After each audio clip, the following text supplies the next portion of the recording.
All right, thank you all for coming out today. I'm Rob Noecker, and today I'm going to discuss some highlights of the way that I use the MOLTENO3 with the Kerasys. I've been using Kerasys for probably about 5 years now, and MOLTENO3 for the last 2.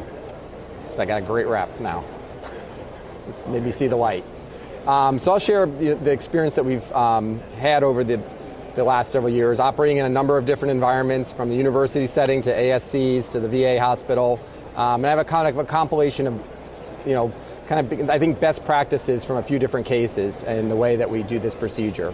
For me, actually doing these tubes is my second fastest procedure that I do after cataract surgery. So I think of the glaucoma procedures, I think it's a very efficient in the OR type of procedure, and I'll share my results. So I'll just take you, I think, the highlight steps. First thing is making the incisions. And I think it's very important. A lot of times these patients have a failed prior glaucoma procedure, or they're at high risk for failure. So if there's any filtering blebs, I really go out of my way just to avoid that area, because I think it introduces a variable that can lead to problems in terms of hypotony. Sometimes you find that you open up conjunctiva, it looks like it's totally scarred down, but all of a sudden you've established flow. And the nice thing about this technique is hypotony is rare. But if you open a pre-existing trabeculectomy site, you could be burned. So I think it's best to stay away. Also, in the era of mitomycin, the sclera is never quite right after the use of that. So if you're in the neighborhood, you can have late tissue problems that would not exist in a prior unoperated eye. So I think that's very important.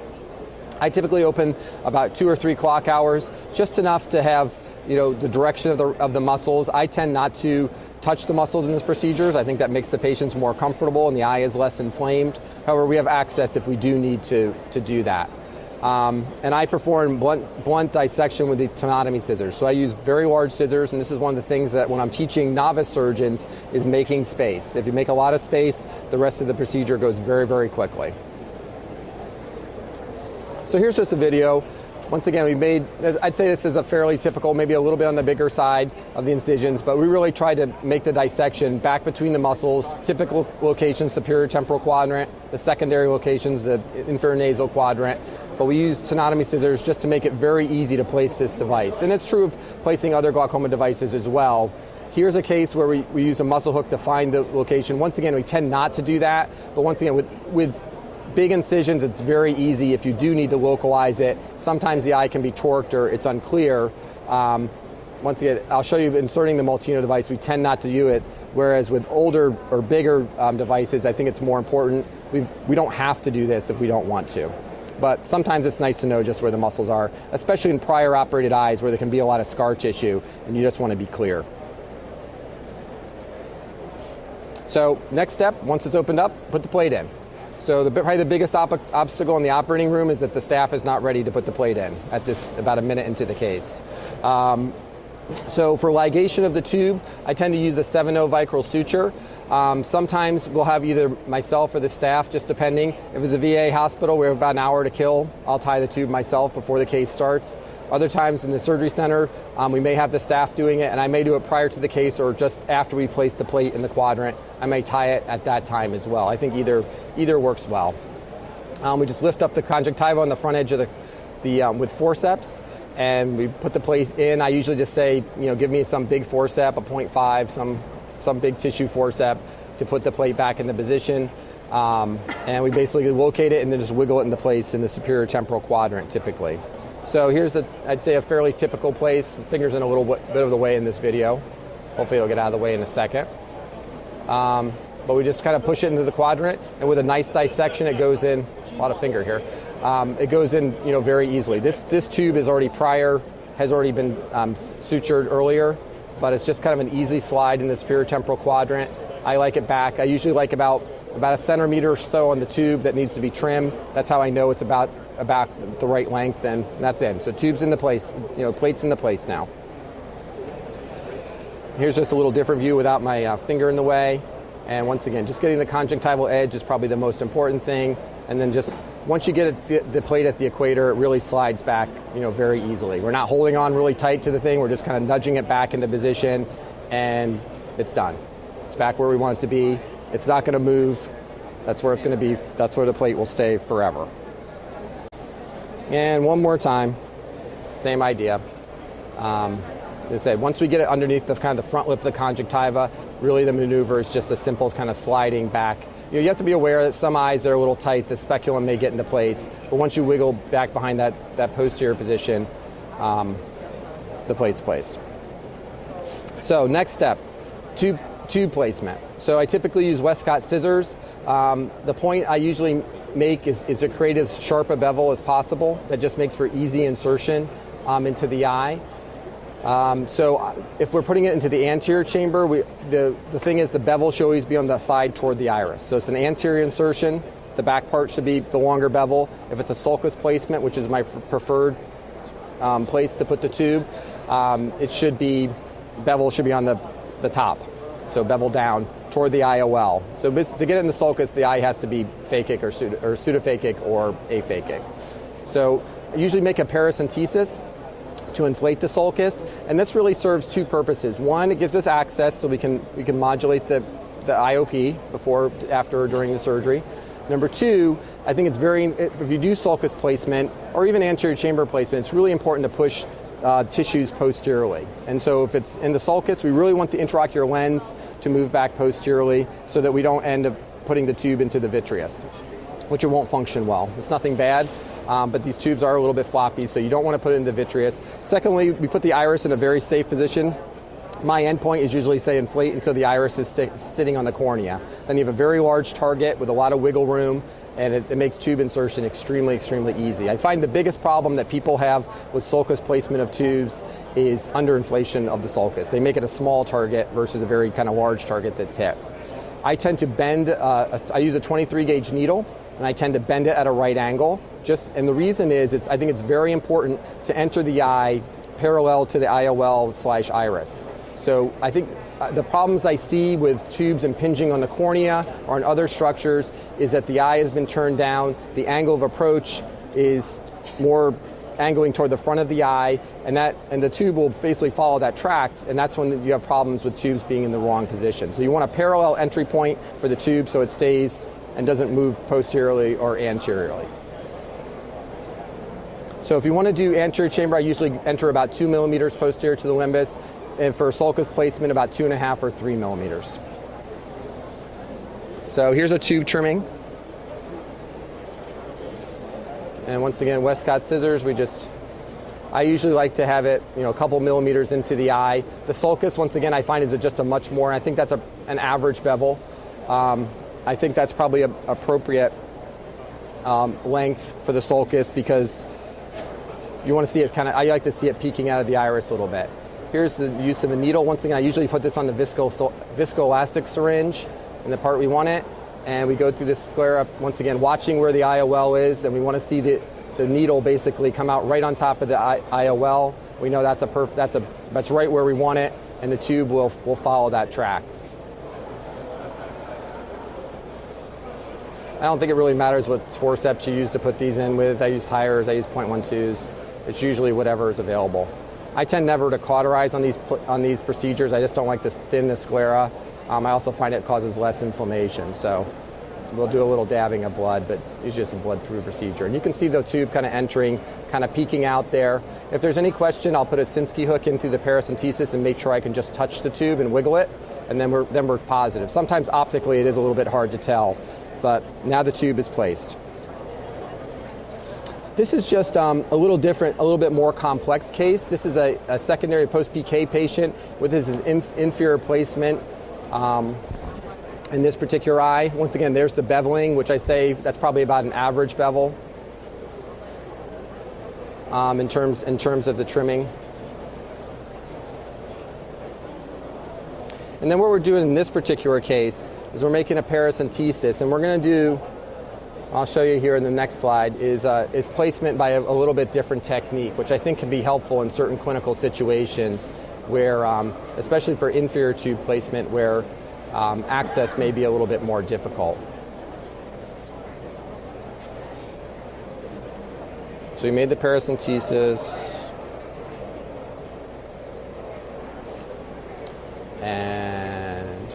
So in we go. And so here we're using an ab interno tube placement technique, and I think this is once again particularly helpful for inferonasal tubes.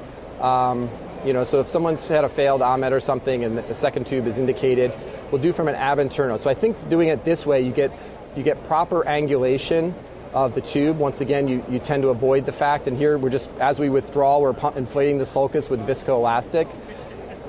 So once again, because of the restricted anatomy, it can be somewhat different inferiorly. And here we're using a 25 gauge retinal microforcep. And once again, what we're going to do is place this through that needle track we just created, have the forceps pop out, and then we'll just grab the tube and pull it into the eye that way. And when you do it with these microforceps, there is no doubt where the tube is. So this is an excellent technique when visualization inside the eye may be a little bit marginal, or once again where it's awkward inferonasally just because the nose frequently will get into the eye. We may have a problem just getting a needle track that's at the orientation that we want. But this way we know we're totally parallel to the intraocular lens and the iris. And we'll see it pop out here. We just apply a little counter pressure. The forceps should pop out here in a second. We'll just grab the tube and pull it back inside the eye. So this takes a little bit of practice, but this is something I teach. This is one of my fellows from a couple years ago case, and it's something it's easily mastered, and I think it's a nice slick technique. If there's any problem ever with tube placement, or once again, tubes sometimes are not beveled perfectly, it can be a very easy way to always make sure that you get the tube into the eye. Should come through in a second. It's not the fastest one, but it'll come.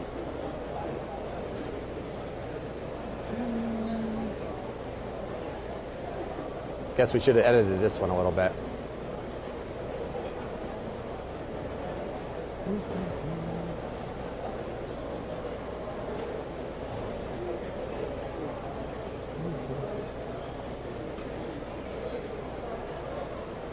There they go. So once again, the forceps there, you just put it in the little jaws, and the tube has no choice but to follow exactly the path of the forcep into the eye. So once again, this is a nice kind of alternative way to place tubes, either from a superior approach or inferior, but especially from the inferior approach, this ab interno technique, the tubes are now in perfect position. You just pull it in, visualize it, let go, you're out, and then you can move on to the next step. So just a nice little variation that can be done in the more complex cases. So tube securing. So this is the one suture I use to secure this device into place. Use that same 7/0 vicryl suture that we use to cinch the tube. And what we do is make a single interrupted pass underneath the tube, and then what we do is we pass this same suture through the tube. And it serves two purposes. It eliminates any possibility of AP movement of the tube. Once the suture's through the middle, it's not going anywhere. And number two, it provides a venting slip, which some feel is helpful for early in the postoperative period. Next step is Kerasys patch graft. I have the nurse just trim it to a third. I usually just say cut it a third in size. We put about a half cc of Kenalog in some cases to control inflammation, and then we also place the graft over the tube. So this is Kerasys. So now we're going to apply the fibrin glue. I like Kerasys. I think it's easily manipulated, and more importantly, I think it provides superior cosmesis after these. About a week after these procedures are done, the biggest compliment you ever get is when someone looks at the eye and they can't tell this procedure's been done. And I think that's relatively unusual for tube placements. But within about a week, it's very difficult to see the tube inside the eye if it's in the sulcus, and number two, see where the tube is underneath this patch graft. Here we're just kind of making sure all the anatomy's in place. I think it's important that you get the patch graft material covering the tube, and then conversely having the conjunctiva, cover the patch graft. If you cover up this patch graft, the chance of erosion. Once again, this is a case because it's a secondary procedure. We inject a little bit of Kenalog, and I think the Kenalog does two things. I think in cases that have very high pressures, I think it reduces the amount of encapsulation that happens with the plate, so I think you can achieve lower pressures. So I tend to do this like in African American patients, or patients who have a pressure of 50, for instance, coming in. It's a way to get the IOP down. probably at a little lower level. The second thing, these eyes are completely quiet. It's, with almost no cells in the anterior chamber. They don't complain of any soreness. They can use their eye and blink with their eye right away, and the eye is very, very quiet. And if they don't do their postoperative drops, they have a lot of steroids on board. This is the fibrin glue. This is the thrombin, basically the cross-linking accelerator. And then we'll basically put the second, and you put a little bit above the Kerasys and a little bit below. And then we just kind of squish it into place. And at this stage, if you try to, move this forcefully, you no longer will be able to move this graft. I mean, within about 5 seconds, it is stuck into place. You can always, if you don't like it, you always can grab it and lift it up off the eye and reposition it. But just simple wiggling side to side, it's fixed remarkably quickly. Then the secondary phase is just to put the conjunctiva in place, and then I think an important step is with the Weck cell is actually probably the most important thing with conjunctival closure, is just causing increased surface area or surface contact with the conjunctiva over the plate, over the patch graft, and it's done. And so basically the Weck cell is what's closing the conjunctiva in this particular case. And what we're doing here is just getting rid of excess. I think the one other thing when you use fibrin glue is to check for any excess that may have run around the eyelids, because what you don't want is when you take the speculum out that you're pulling onto the glue, because it's all attached, so you can remove it all. So that's just messy. So now our eye is closed. So I think we just talked about this in the video. I tend to use the thinner component, the black. So our operating room nurses know black and blue. Black comes first, which is the thrombin. We kind of carpet bomb that a little bit everywhere. And then we kind of are more precise in our placement with the fibrinogen, both underneath the Kerasys, squish it down, put it over the Kerasys, put your conjunctiva in place, squish it into place with a Weck cell sponge, and you're done. And then if there's any areas that, like, the corner of the Kerasys is peeking out, we may just go back and repeat that sequence in that particular area. But it's rare that we have to apply a suture. The only time we really have to apply sutures is if it's an inferior placement that's a re-op. The conjunctiva may be much stiffer, and sometimes we might throw a suture on like one corner if it appears to be exposing. Postoperatively, I put patients on steroid antibiotics and 1 drop of atropine in the operating room. If their pressure's in double digits by the next day, they don't get any more atropine. Taper the steroids over the course of a couple weeks. If their pressure comes in a little bit high initially, we may keep them on their glaucoma medications. If they're usually below 20, we'll basically stop their medications in the immediate postoperative period. If they're below, and they're in the single digits, then we typically have them on atropine until they as kind of choroidal prophylaxis. Rarely have to put viscoelastic in the eye or let it off. So this is one of these cases this guy's about 10 days post-op, from a tube in the sulcus, and he had African guy actually, who had neovascular glaucoma. I did this case is a combined cataract surgery, but very high scarring guy. Here you can see the tube up here in the sulcus. His iris doesn't really move all that well because he actually this is a case where I actually put 2 tubes in because he had a pressure of 50 from neovascular glaucoma. And you can say up here is the region where the Kerasys is, and you can't see it. About 10 days. This is another one. This is a lady with traumatic glaucoma. She failed an express mini shunt. And that's actually what you see more of. You actually see sutures from the old express procedure where she failed. And then this is about a week or so post-op. And here's the area with the Kerasys and the tube. She still has a little bit of healing and inflammation. But, this is, I think, a good placement of the tube. There's a nice bevel there. But if you look at her eye, you can't see where the procedure has been. Despite, not a very good eye. So I think, the advantage of this technique is patients don't have any suture pain. They're very, very comfortable, especially if they've been given intraoperative steroids. Their eye is moving well. They're not sore. They can use their eye the next day. There's not, it doesn't look all red. It might be a little bloody, depending if they're on blood thinners. They might have a little bit of subconjunctival hemorrhage, but largely the operation's underneath their eyelid, and it's not uncommon for their eyes to look very white on the very first day. I think the use of the single suture through the tube stops movement, but also it's a little buffer against IOP spikes if we tied off the tube well, and it's kind of should kill 2 birds with 1 stone technique, and that's really I think that's the key suture. So I spend a little time doing that, but I think it's also the only suture that's necessary. If you do this right, and you put the plate back behind the equator, there's no way it's going to come forward. I like the MOLTENO3. I've been using it for the last couple of years. I was never the biggest fan of prior MOLTENO versions, to be honest. With the MOLTENO3, I find I get similar IOP reduction as what I got with the Barvelts, which is what I largely used before. But I think the ease of placement is comparable to what you get with an Amniotic, and actually has a lower profile. So for those, especially for those infranasal cases, I'll put a MOLTENO3 there, which I'd never put. Or I've always find you regret putting an Amniotic in the infranasal quadrant. And I think because it has a high profile and the bones are much more, it's just tighter in that space. MOLTENO3 or a Barvelt are low enough profile, but this is certainly much less tissue manipulation. I don't have to loop the muscles. It'll go into place well. And if you push the plate back behind the equator, it's not a problem. And I think lastly with the Kerasys, along with the fibrin glue, because the fibrin glue you're not getting melting around the sutures, you don't need, all that factor, irritation from the sutures is not there. So the eye's comfortable, people don't have a puffy eyelid. And the biggest compliment, like once again, if I have a resident come in and they're like, they miss the fact that this patient's had a MOLTENO, that once again is the biggest compliment to me, because they can't see the tube, and like they can't see where the surgery's been after it's well healed in the majority of patients. So I think it makes the procedure, a pretty big glaucoma procedure, very tolerable.